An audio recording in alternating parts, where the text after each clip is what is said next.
Great. Thank you, everyone.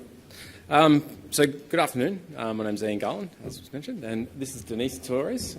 Denise is the Resource Recovery Coordinator at the City of Ryde. So today I'd like to share our experience about the major change to household cleanup service that occurred in 2015. So Council transitioned from a scheduled cleanup to a pre-booked cleanup with the hope of changing their residents' behaviour. Hopefully this might be of useful to other councils re-evaluating their service. So I'll be talking about some of the planning behind the change, and Denise will be talking about some of the implementation. So I'll start by telling you a little bit about the City of Ryde. So the City of Ryde is 40 square kilometres, and it's located roughly 12 kilometres from the Sydney CBD.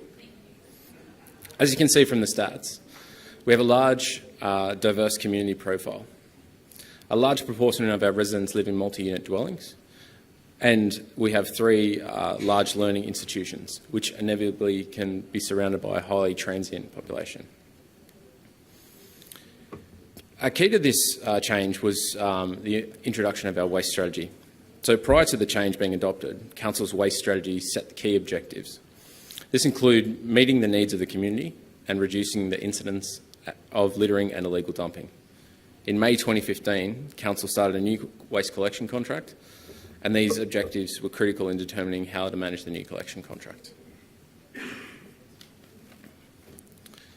So Council had five, I'll repeat, five for some of you that didn't hear, so scheduled cleanups in place for at least 25 years prior. So this was basically a cleanup every 10 weeks at your doorstep with little or no effort from the residents. So this included producing 5 sets of calendars or fridge magnets that were developed for each day of the week for the residents. So following the waste strategy in 2014, Council entered into a new collection contract. Within a 7-month period, we had to prepare the residents for the end of the well-recognised, some might say beloved, calendar service to an online phone pre-booked service.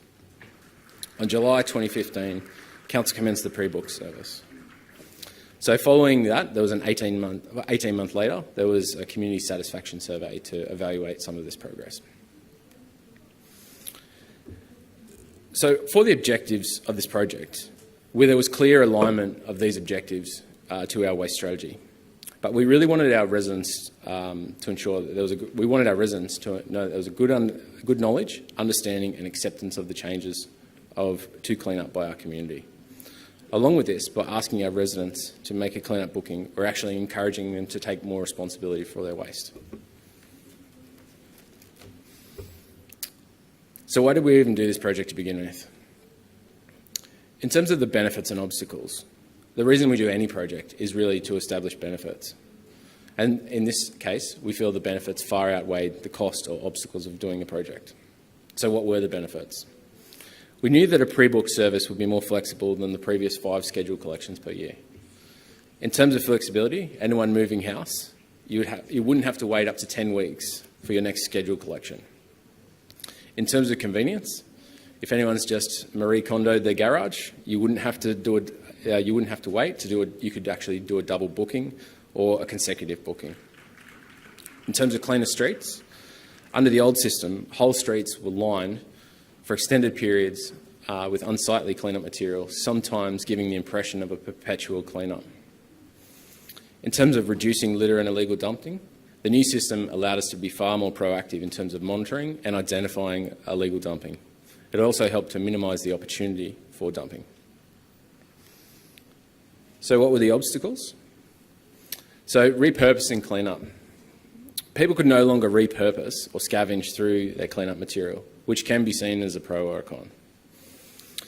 In terms of uncertainty, as soon as we announced the change to the cleanup, people became very concerned about their entitlements, the 5 entitlements, and their capacity and the conditions. As far as the booking process, the residents were concerned about how they make the booking and when.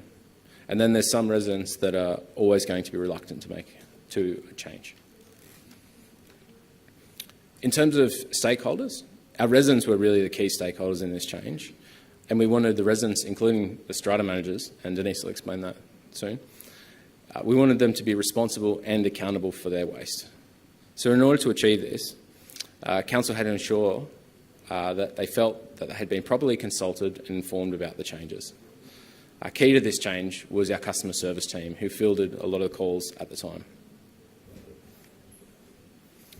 In terms of the online booking system, establishing a booking system was very challenging.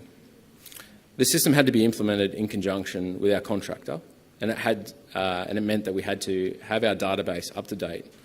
It also meant we had to align our system to the residents' entitlements and integrate this with existing council systems. We needed to ensure mandatory fields and ensure that our terms and conditions were met by the residents. Understanding that a separate process for the strata managers was also key to this change. But above else, we just wanted to make the system user-friendly. In terms of the clean-up booking process, there's two parts to this process. So if you lived in a house or with a complex with your own set of bins, you're usually less restricted with space. So in this case, you would either book by phone or online through the website. However, if you lived in a complex with a shared bin service, you're usually more restricted with space and you've got a large number of units in your block. So we'd ask that the strata manager do the booking on your behalf. So with that, I'll pass over to Denise to explain the implementation. Okay, so we're going to talk a little bit about the nitty-gritty. So how do we get behavioural change to happen? And quick show of hands, who here is from council? Brilliant. I am amongst friends. You understand me. So multi-unit dwellings seems to be an issue across a whole range of different councils. And I think that the key to why we struggle with multi-unit dwellings so much is just because you have so many more stakeholders. So in our units, we have strata managers, building managers, body corporates, we have owner-occupiers, we have tenants, and we have to engage with all those people on different levels. And for us, the priority was initially to engage with strata managers. And that might seem like a strange choice, but because we were asking them to make the bookings, it was actually really essential that we got their buy-in into the process really, really early on. And we also had to develop materials and resources that they were going to be using, and we didn't want to do it for the sake of it. We weren't looking for a tick box exercise here. We needed to produce resources that were going to be used, but also used effectively. So that was really critical. After we engaged with our stakeholder, our strata managers, our focus then became our residents and informing them of the changes. And this is a bit different because we have a two-system approach here. So that did complicate things a little bit, and it did mean that we had to focus a fair degree of our attention on our communication. So, which leads us nicely into, Ian mentioned before that we are now able to be far more proactive with our illegal dumping and our management of illegal dumping. But I guess how? How does this new system really enable that? And what we were able to do is once people made a booking, we sent them this sticker, the yellow fluoro one, and they basically put it on their cleanup materials and it identified they had correctly made the booking, which was fabulous. If there wasn't a sticker on material, then for us, that's a flag that this needs to be investigated further. So for the first 18 months of the rollout, we employed a cleanup officer, and their role was essentially to just walk the streets of Ryde, have a look, make sure everyone had a cleanup booking in place. And what we experienced really early on is what we kind of politely called them was copycats. So because people had been so used to the scheduled system, they would see cleanup material presented on their neighbour's nature strip and think, brilliant, it's scheduled cleanup, and then just place their materials out. We didn't really want to, go after those people through enforcement. So what we did is our first step was to educate them through the blue postcard, which basically asked them to make a collection and make a booking and take the materials out and then present it at the time of collection. The next step, if the materials were still there 2 days after, the cleanup officer would go there and issue them with an illegal dumping notice. We were really fortunate that we actually didn't have to escalate it to the next point, and we didn't actually fine any of our residents during this process. And I strongly believe it's because we had someone literally just talking to our residents, listening to them, sometimes we had to negotiate a little bit. All right, you can leave it out there for 3 days, and we'll make a cleanup booking. But I think moving forward, it was quite successful. This is something that we didn't actually anticipate. So a lot of our residents in all of the workshops, because we did all the typical things that you do when you do behavioural change campaigns, but in the events and workshops, people kept coming up to me and saying, it's a good system. I agree. It's flexible. It's more convenient. But people aren't able to repurpose the material in my cleanup anymore. I put out some, this beautiful couch, and it just went into the back of the truck because no one got a chance to take it out. And that is very valuable feedback. But I guess what we then had to communicate to our residents is that we don't think you're looking at the right methods to dispose of material that is in good quality. So what our focus is really as a facilitator. So we had to facilitate them to make right choices and good options with materials that were still usable. So what we did is we revamped a lot of our communication material. As you can see, all of our material that has to do with cleanup has a very consistent image and feel. We promoted a lot of the systems and the programs that we already had in place. So we do garage sales year round. We are members of the Bauer Group because definitely we think it's a fantastic initiative that lots of councils should participate in. We do a free curbside e-waste collection system, and we really promoted those avenues, but also encouraged residents to be more responsible with their waste and the decisions that they were making. Another example, because to be honest, that probably won over 90% of the people, but there's always that 10% of people that say, not really sold. And the example that I really like to give people is if you have a couch and it's probably got another 2 years in it, it's in fairly good condition, and you place it out on your nature strip, and the next day it rains, it's basically rendered useless. So really, when we talked to people about those scenarios, we started to win them over a little bit more.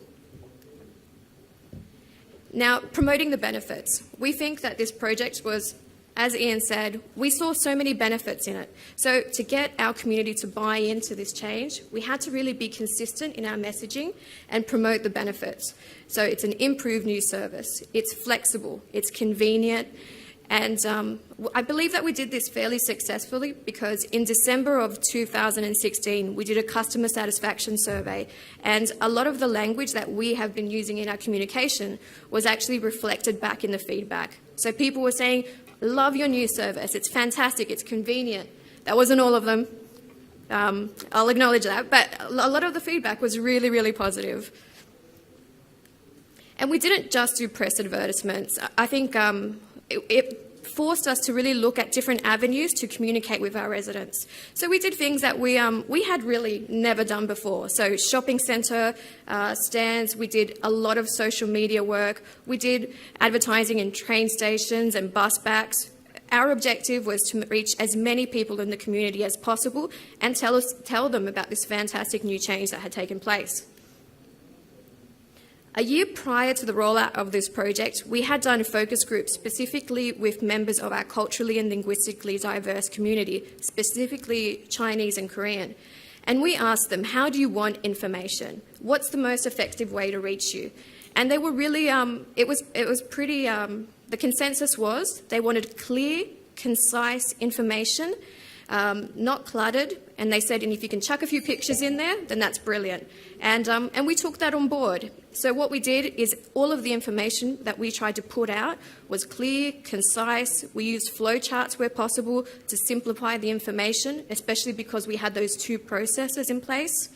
And when we did have to produce more comprehensive information, because sometimes you can't simplify something, there's only so much text that you can cut, we got the material translated into Chinese, Korean, Hindi and Farsi, which were the four dominant demographics outside of obviously people that speak English. So lessons learned.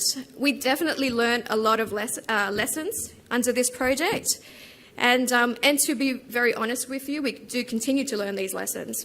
But one that I thought was quite valuable in sharing is that it is all in the wording. So some of the feedback that we got back was I put my cleanup out for collection, and then I called council for a cleanup because you called it an at-call cleanup. Touche, resident. Touche. It is a little bit literal, but I understand where you're coming from. So we took that on board. And what we did is we did a lot more emphasis on our communication around the terms and conditions, and we renamed our project. And that was effective, and I don't know if it's because the program has now been in place for 3 years or if it's because of the name change, but we haven't had those issues since.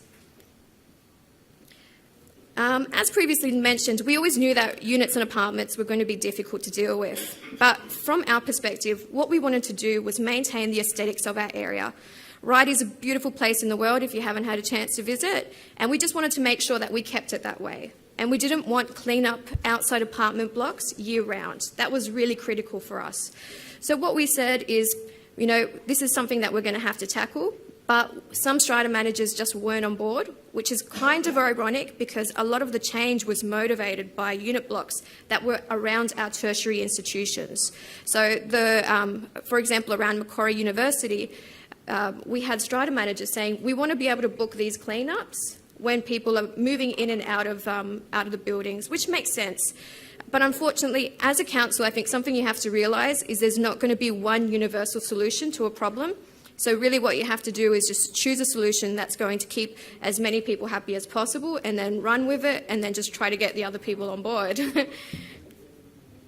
So we actually believe that this project was hugely successful, and we feel that because our residents said that to us. So in December of 2016, we did the satisfaction survey, and 78% of residents that we surveyed said that they were either satisfied or very satisfied with the service, which I don't know how many, satisfaction surveys you've done, but we were over the moon because you never really know what you're going to get back. So we were quite happy about that.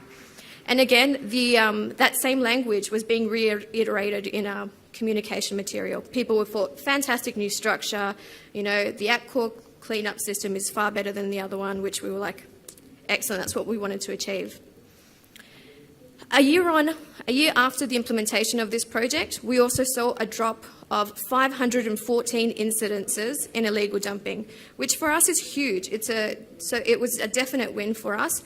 And I strongly believe that it was because we were able to be far more proactive about our waste, and we had a far greater dialogue with our residents about waste as well.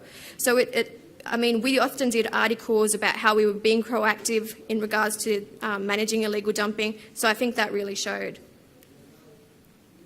So I guess where to from here? For us, it's not enough to say this is a project, it's done and dusted, we can't continue to improve on it any further. Now, actually, I've entered into a new role, and my new role is basically looking at development applications, making sure that we allocate sufficient space to be able to store a lot of our bulky waste, and then ideally either service the bulky waste from the basement so that we can get some services off the street. It just means that also we have a better relationship with building managers and we can encourage them to make bookings. We also have an illegal dumping trailer. It is heavily branded, so you wouldn't think that it will catch people illegally dumping, but it does. But it functions more as a deterrent, and that has also been very, very helpful. So thank you very much for coming along. I don't know if we've gone over time, but if you don't get a chance to ask questions, then feel free to have a chat with us later. Thank you.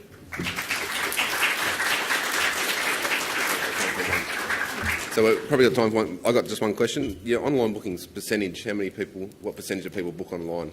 Yeah, I'd say about 80% of our residents book online, but we do have a varying demographic, so we still have some phone calls.